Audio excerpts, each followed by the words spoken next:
नमस्कार दर्शक बंधु आपण मानकु स्वागत करुछि आजिर एक नवा अपडेट को नहीं देखंतु वर्तमान चाषी मानकर धान बिक्री को लेकिन एक बड़ अपडेट आसी अछि जहाँकि मंडी रे मध्य जो चाषी माने धान बिक्री करुछंती सेमानक पई आ ता सहित जो माने खरीफ सीजन रे पंजीकृत करथिले से चाषी मानक पई सरकारक तरफ रु एक बड़ अपडेट रही अछि जहाँकि वर्तमान चाषी सचेतनता निमंते एक प्रचार रथ बुलिबो ए रथ बुलला पर चाषी मान को विषय से सचेतनता करेंगे एमएसपी केते मिलिबो एफिक्यू कौन रहिबो डिटेल्स जहाँकि वर्तमान नुआ गाइडलाइन जहाँ सरकार प्रचार प्रसार करेंगे से विषय स्पष्ट लेखा अच्छी तेज आम कम्प्लीटली वीडियो जापर फ्रेंड्स तो जब आप वीडियो को आरंभ शेष देखूँ कम्प्लीटली बुझीजे कौन सब लेखा रोचे तेज ता पूर्व छोट रिक्वेस्ट जदि प्रथम कर आम चैनल देखुं चैनल को सब्सक्राइब कर पाखे घंटे आइकन प्रेस कर नोटिफिकेशन ऑल उपर क्लिक करूँ वर्तमान ओएनए खबर रे एक न्यूज आर्टिकल आसी जहाँकि 29 डिसेम्बर डेट रे प्रसार होती ये जो न्यूज आर्टिकलटा चाषी मानू सचेतन करा प्रचार रथ बुलिबो ता विषय रे देखो ये जो प्रचार रथ बुलिबो जहाँ लेखा अच्छी स्पष्ट भाव में कार्यक्रम मूल लक्ष्य कौन रोची मूल लक्ष्य होची चाषी मानक धान क्रय प्रक्रिया को एफएक्यू मान और खरीफ वर्ष 2025-26 नुआ नियम संपर्क में सचेतन कराइबा चाषी मानू सचेतन कराइबा एक रथ बुलुची तेबे यार मूल लक्ष्य कौन मूल लक्ष्य होची ए जो सचेतनता रथ जिलार चाषी मानक पाखक आसीबो चलित खरीफ वर्ष 2025-26 निमंते पंजीकृत चाषी भाई भौणी मानक से सचेतन कराइबो जहाँकि निर्धारित सर्वनिम्न केते रहुची सहायक मूल्य रे धान केमिति किना जिवो ए संपर्क में कम्प्लीटली सचेतन से करेबे धानर एफएक्यू मान किपर रहिबो एवं धान रे मिश्रित बाह्य निकृष्ट पदार्थ संपर्क में चाषी मान को सचेतन कराइबो तेबे कम्प्लीटली जब बुझिबा यह मंडी उपरे एवं चाषी मान उपरे एक सचेतनता रथ बुलिबो तेबे धान रे बाह्य अशुद्ध पदार्थ केउ गुड़िक मना अछि कौन सब न रहिबा कथा ता नेके मध्य सूचना स्पष्ट करिवे ए जो रथ माध्यम रे सरकार तेबे ये जो प्रचार रथ लॉन्च होती ये क्यों आरंभ है देखो तो यहाँ हूँ जिलापाल कार्यालय जो अच्छी जिलापाल ऑफिस रु ही प्रचार रथ लॉन्च करा जायछि तेबे क्यों माने जोड़िबे ए प्रचार रथ अतिरिक्त जिलापाल राजस्व तथा नियंत्रित बजार कमिटी अध्यक्ष ता सहित आरएमसी अध्यक्ष जी अच्छा अतिरिक्त जिलापाल राजस्व आरएमसी अधीक्षक एवं ता सहित ए कार्यक्रम जिला जोगाण अधिकारी उपनिबंधक संवाद समिति ता सहित जिला सूचना लोक संपर्क अधिकारी नियंत्रित बजार कमिटर संपादक संवाद समिति समूह ए समस्त मिसिकी ए जो कार्यक्रम को सफल करेंगे से माने ए कार्यक्रम को लॉन्च होला पर जोड़िकी कौन करेंगे समस्त को सचेतन कराइबे प्रत्येक चाषी भाई मानू केमिति कौन करा एसब विषय से सचेतन कराइबे तेबे जिला जोगाण संवाद सूचना विभाग उच्च अधिकारी मानकर एठी उपस्थित रहिबो तापरे धान किणारे नुआ नियम जो आसी से माने केमिति पालन करेंगे पालन कले कौन सब लाभ हम डिटेल्स ये जो अधिकारी माने चाषी मानू सूचना देवे तो रथ क्योंठिकी जीव ये जो रथ बुलिब रथ क्योंठिकी जीव जमती लेखा अच्छे सचेतनता रथ जिलार 10 गोटी ब्लॉक परिक्रमा करी धानर एफएक्यू मान धान मिश्रित बाह्य निकृष्ट पदार्थ संपर्क चाषी मानू सचेतन कराइबो ये जो 10 गोटी ब्लॉक परिक्रमा करी से समस्त चाषी मानू सचेतन कराइबे चाषी मान सह एक घनिष्ठ संपर्क रखिबे आउ से माने चाषी मान सामने लिफलेट मध्य बांटिबे से मानू सचेतन करके से मानू कहिबे केमिति कौन करबा कथा डिटेल्स तेबे देखंतु धान किणा जो आरंभ होबाकू जाउची ए आर्टिकल रे स्पष्ट लेखा अछि धान किणा केबे आरंभ होबो जेतेबेले जो सचेतनता रथ बुलिबो ए रथ बुलिबा समय रे ब्लॉक और तहसील कार्यालय जिलार प्रमुख स्थान मानकर होर्डिंग मध्य लगा जिवो और रथ परिक्रमण समय चाषी मानू लिफलेट बंटन करेंगे ता सहित जिले में धान संग्रह निमंते जिला प्रशासन पक्षर व्यापक पदक्षेप ग्रहण करा जिवो देखो धान केबे किणा जिवो धान केबेठु किणवा आरंभ होबो आसंता जनवरी 7 तारिख ठारू 139 संवाद समिति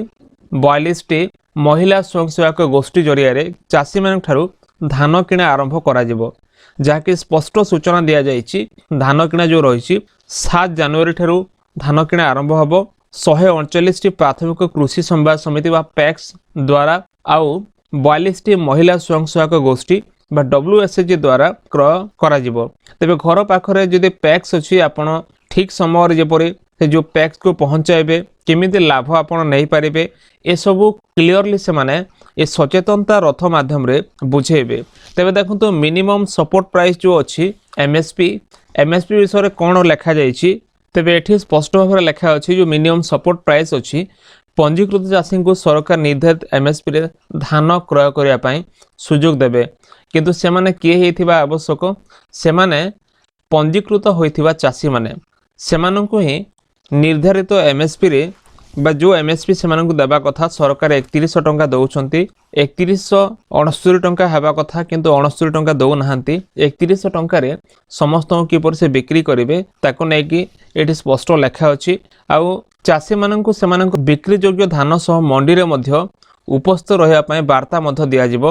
तेबे जो टोकन सिस्टम रहिछि टोकन सिस्टम ऊपर कोन लेखा अछि जेमति स्पष्ट लेखा अछि चाषी माने पंजीकृत मोबाइल नंबर को ही व्यवहार करिवे जेपर से माने अग्रिम टोकन पाई परिबे सेमानंकु आगरु मोबाइल माध्यम रे टोकन पठा जिवो जहा कि 30 दिन रो वैध रहिबो से टोकन 30 दिन रो अधिका तार वैलिडिटी रहिबोनी केवल 30 दिन भीतर ही काम करिवे दिन और परिमाण लिखित थिबो एहा अनुसार धान नेबे जो दिन जो मानकर अछि केवल से दिन ही तांकर धान उठा जिवो आ अन्य दिन से मानक किछि करा जिवो नाही। टोकन पाइले पैक्स किंबा WSHG ऑफिस रे जोगाजोग मध्य करि परिबे जो माने टोकन पाई सारिबे पाइला परे प्राथमिक कृषि समवाय समिति बा पैक्स बोली जो कहूछु किंबा महिला स्वयं गोष्ठी WSHG ऑफिस रे मध्य जोगाजोग करि परिबे। तेबे टोकन थिले आपनकर धान क्रमान्वय रे मध्य किना जिवो किंतु प्रथम कथा होछि आपनक पाखरे टोकन रहिबा दरकार जदि आपण टोकन रखिबेनी तले आपनकर धान मध्य क्रय होबो नाही। ए टोकन करिया पय चासी कोन कोन आनिबे देखंतु चासी जो आनिबे से माने आधार कार्ड नै के मध्य टोकन करि परिबे आ सेमानकर जो अग्रिम टोकन हबो तांकर टोकन मोबाइल माध्यम रे से माने सो जांच करि परिबे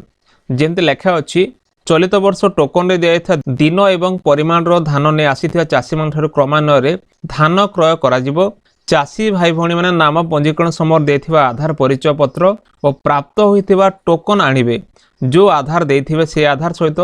टोकन मध्ये आनिबे। रजिस्ट्रीभुक्त चासी भाई भणी माने सेमानकर पंजीकृत मोबाइल नंबर रु toll free number 1967 number dial करी सेमानकर जांचकृत जमीर परिमाण केते टोकन रो विवरणी केते एवं देय विवरणी जानि परिबे से माने डिटेल्स तांको मोबाइल माध्यम रे खबर पाई परिबे। तेणु को जो तथ्य आपण जांच करिया चाहूचंती निजो फोन रे सब किछि करि परिबे आपण केते धान बिक्री करि परिबे केते परिमाण रो टोकन हेछि बा जमी केते परिमाण रे आपण जांचकृत करा जायछि। आपण को एतपय मंडी को जिबा आवश्यक नाही मंडी जिबा पूर्व आपण फोन फान रे सब किछि अपडेट पाई परिबे। तेबे सचेतनता कार्य मध्ये करा जिवो ए जो सचेतनता कार्य करा जिवो एठी से माने विभिन्न प्रकार काम करिवे चाषी मान को सचेतन करिया पय प्रति ब्लॉक एवं तहसील कार्यालय जो अछि सेठी जिल्लार प्रमुख स्थान मानकरे मुख्य मुख्य जगह रे होर्डिंग लागिवो चाषी मान को मध्य लिफलेट बंटन करा जिवो आ एमिति चाषी मान को प्रचार रथ मध्य बुले कि से मान सचेतन करिवे तांको लक्ष्य रहउछि सबु चाषी केमिति मंडी को पहुंचीबे मंडी को तांकर धान आनिबे चाषींकर परिश्रम जो करा जायछि तांको ठीक मूल्य दिया जिवो ठीक सूचना दरकार सब बेले। तेणु करी ए सबु विषय को नहीं कि सरकार एक प्रयास जारी रखिछंती एक सचेतनता रथ बुलिबो चाषी मानक पई चाषी माने केमिति मंडी को आनी कि धान बिक्री करिवे बाहर कौन से अभाव बिक्री न करिवे ए सबु को नहीं कि। तेबे दर्शक बंधु जदि आमे देखिबा ए सबु विषय चाषी मान पे जरूरी सरकार जो प्रकार पदक्षेप वर्तमान नौछंती एटा आगुर मध्य नेबा कथा बहुत पूर्वरु आज अभाव बिक्री हैला परे चाषी माने अनेक हैरान होछंती 1500-2000 टंकार धान बिक्री कर देकी ता सहित MSP जो थिला MSP से माने को 69 टंका बढ़ला परे मध्य सरकार कोन पय दउ नाहंती केवल 3100 टंका रे सीमित करूछंती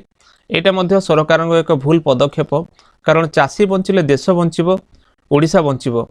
तेणु करी आपण मानकर सुचिंतित मतामत कोन कमेंट सेक्शन में लिखि जणांतु फ्रेंड्स। जदि वीडियो भल लागे वीडियो को लाइक करी चैनल को सब्सक्राइब करी सांग मान को मध्य शेयर करंतु। देखा हबो नेक्स्ट वीडियो रे धन्यवाद।